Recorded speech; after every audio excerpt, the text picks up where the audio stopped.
বিসমিল্লাহির রহমানির রহিম। শুরু করছি ষষ্ঠ শ্রেণীর গণিত অনুশীলনী 4.3 27 নম্বর অঙ্ক। যদি x = 5a + 7b + 9c, y = b - 3a - 4c, z = c - 2b + a হয়, তবে দেখাও যে x + y + z = 3 × a + 2b + 2c।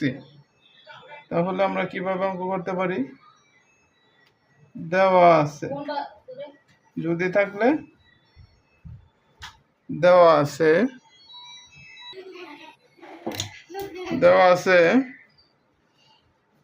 x = 5a + 7b + 9c,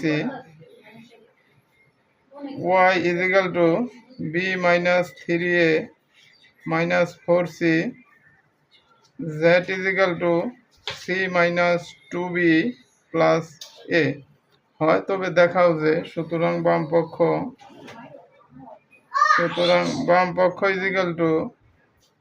x + y + z x এর মান কত? x এর মান আছে 5a + 7b + 9c, a plus চিহ্ন প্লাস, y এর মান আছে b - 3a - 4c plus, z এর মান আছে c - 2b + a = 5a + 7b + 9c plus b minus 3a minus 4c plus c plus a minus a minus 2b plus a plus a plus a। এখন দেখো, আগে প্লাসের 5a প্লাসের গুলো একসাথে নাও, 5a আর a, তাহলে 6a আছে কি -3a প্লাস 7b প্লাসের প্লাস বি প্লাস 8b, দেখো এই জায়গায় -2b, এই -2b, a plus 9c plus c plus 10c, আর c কোন জায়গায় আছে -4c।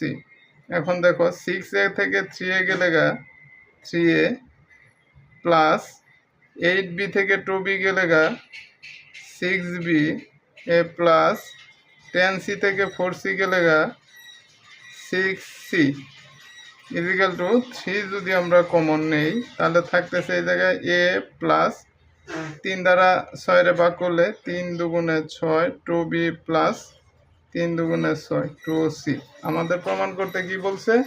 3 × a + 2b + 2c সমান ডান পক্ষ, এইটাই। সুতরাং বাম পক্ষ সমান ডান পক্ষ। কি করতে বলছে? দেখাও যে, দেখানো হলো। ধন্যবাদ।